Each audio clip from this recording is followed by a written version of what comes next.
Señor ministro, soy Gabriela Zapata, recurro a usted porque yo tengo mucho miedo que el señor Evo Morales me mate.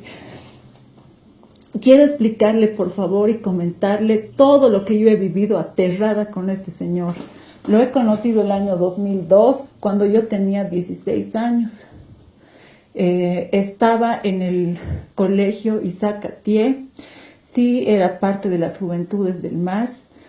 Como cualquier joven en esa época, cuando había una elección, el año 2002, todos se sentían atraídos por el tema de la revolución y sí he conformado grupos de las juventudes del MAS. Lo conozco a este señor y bueno, me saca de mi casa. He dejado el colegio en esa época, me hizo dejar el colegio. Los 2 años consecutivos posteriores no he ido al colegio porque él no me permitía tampoco acceder al tema de la educación. Me ha llevado lejos de mi casa, mis papás no los he podido ver. Posteriormente he continuado en el colegio el año 2005 para ya ingresar después a la universidad. Ese año él gana las elecciones y en esos 2 años yo he vivido muy mal. Este señor era un hombre sumamente violento, me ha golpeado muchas veces, incluso hasta me ha llegado a romper la nariz. Eso es lo que él, nunca a él se le ha querido demostrar, ¿no? Cuando varias veces nosotros hemos querido probar esa situación, él siempre se ha negado de todos los abusos que él me ha realizado. El año 2007 yo he tenido un bebé, cosa que él lo ha negado. Él se ha encargado del reconocimiento de ese bebé, porque no lo he tenido en una clínica, señor ministro, lo he tenido con los médicos cubanos. Él se ha encargado absolutamente de hacer el registro y nos llama la atención a todos, ¿no? Que en el juicio viene la señora notaria y la señora notaria declara a favor del expresidente, indicando de que los dos habíamos ingresado a la notaría a hacer reconocer sin un niño. Entonces, él se ha encargado con los 2 testigos que tenía él, creo que eran 2 cocaleros que él ha puesto de testigo. Él ha conseguido el registro de nacido vivo, no sé de dónde, luego me lo aducen a mí como si yo hubiera falsificado la situación. Y para llegar a ese reconocimiento, bueno, él ya me había llevado a La Paz me trajo acá a La Paz, cuando ya era presidente, y en ese interín sus asesores, su abogado Eusebio Gironda, a él le obligan a hacer un ADN para que reconozca a ese niño. Entonces sí hizo un ADN porque el niño nació el 30 de abril del 2007 y lo reconoció en junio del 2007, o sea, 2-3 meses después, ¿no? Bajo ese argumento del ADN, que porque era presidente, y evidentemente, ¿no? O sea, le han asesorado eso. Posteriormente, ha sido un infierno mi vida porque él presentaba una enfermedad de los riñones, tenía una obstrucción en la válvula superior de la uretra y presentaba una complicación, digamos, en su salud. Cosa que le ha molestado a Evo cuando se le decía, se le explicaba, lo único que él renegaba, amenazaba y un montón de cosas, ¿no? Porque él es un hombre irresponsable, cobarde, sinvergüenza. Entonces eso ha deteriorado un poco la relación, más todavía, y se enojaba y él decía que solamente podía dar $200 de pensión y que para qué, que por qué, que en su comunidad no había esa enfermedad. Eso era lo que él indicaba, pero su hermana hace meses ha muerto, ¿no? De los riñones, casi con la misma situación, a lo que yo me he enterado y que me han informado. Entonces, suscitan varios problemas a raíz de esa enfermedad, donde él prácticamente por la fuerza me quita al niño y yo le he tenido que entregar prácticamente a plan de chantaje, de manipulación, de todo. Yo prácticamente en esas épocas yo vivía aislada de muchas personas, yo no tenía ni amigos, jamás he tenido amigos, nunca me ha permitido, ni siquiera yo podía acercarme a mi familia ni a nada.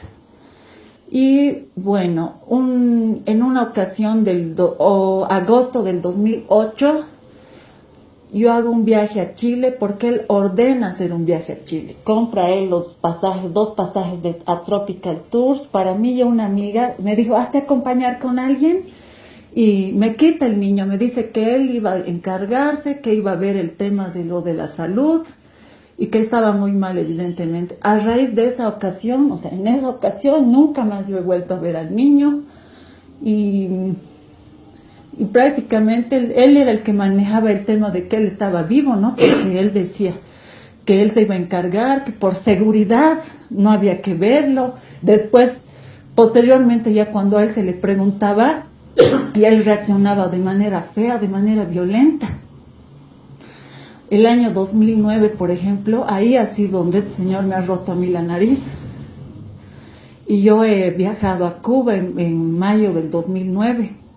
Me ha citado ahí, todo con el afán de ver, digamos, al niño. Al final él ya no se le podía decir absolutamente nada. Él estaba entrando en una campaña y en octubre del 2009 ha habido un gran problema donde yo ya le iba a denunciar porque él, cuando yo le preguntaba o prácticamente, digamos, yo le decía, ¿cómo está esa situación? Por favor, quiero saber. Lo único que hacía era mandarme a amenazar, quería que yo esté encerrada, que no diga nada, que hay que esperar, porque así me ha tenido todos esos años, ¿no? Y obviamente cuando uno es joven y ve todos los abusos, yo le tenía mucho miedo, la verdad. Tomo un abogado quería tomar un abogado que era el doctor Waldo Albarracín, que él igual es testigo de esa situación, ya, porque yo decía, o sea, yo no sabía si este niño estaba vivo o muerto, quería saber que me dé una razón él. Y él siempre ha mantenido que el niño estaba vivo, hasta días antes de que me haga detener a mí. Él decía que por seguridad no podía decir nada, que por seguridad de mí, por seguridad de él, y al final yo he estado sometida a él, o sea, yo le hacía caso y le he obedecido siempre. He intentado hacer mi vida, yo, señor ministro, he logrado casarme, porque después de esa pelea del 2009 que ha habido con el doctor Waldo Albarracín, que incluso lo han amenazado, le hicieron bajar de una plaza a ese doctor, donde estábamos yendo, él nos había citado en San Jorge, en la residencia. Entonces, bajo amenazas, le hacen bajar al doctor de la movilidad. Y él, bueno, me amenaza, me dice un montón de barbaridades. Mi papá todavía era oficial de policía, me dijo barbaridades para hacerle a mi papá.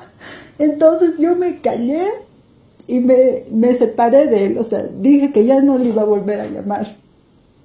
De ahí rehago mi vida, me caso y empieza a molestarme el señor. Me caso el 2011, y había tenido yo una hijita igual, tengo una hijita para ese matrimonio, y empieza a acosarme, me empieza a acosar y me hace divorciar, lo amedrenta al padre de ese chico, era el señor Hugo Carvajal. A él, a esa familia, todo, y esa familia, bueno, al final se aparta de mí y yo también. Y vuelve a tener el control absoluto este señor de mí. Y bueno, yo le he vuelto a hablar. Y ahí, a raíz de todo ese problema, de todo lo que ha pasado con el niño, me cita y me dice, te voy a dar una gerencia en el tema de CITIC, me dice. Así fue que yo he empezado a trabajar en estas empresas, en estas 2 empresas. El año 2010 empiezo a trabajar en CITIC y él hace las coordinaciones para el tema de Comibol. Posteriormente ingreso a trabajar en la empresa CAMSE el año 2012. Ya una vez ya volviendo con él, el año 2012 él me pone de gerente en la empresa CAMSE, gerente comercial, y tenía conocimiento de la situación. Y también el año 2009 esta chica Cristina Choque, que era compañera mía en las Juventudes del MAS, que había estudiado ciencia política en Cochabamba, después de ser constituyente, el 2009 ella era viceministra de Igualdad de Oportunidades, y él decía, se van a ayudar, van a coordinar, van a colaborar.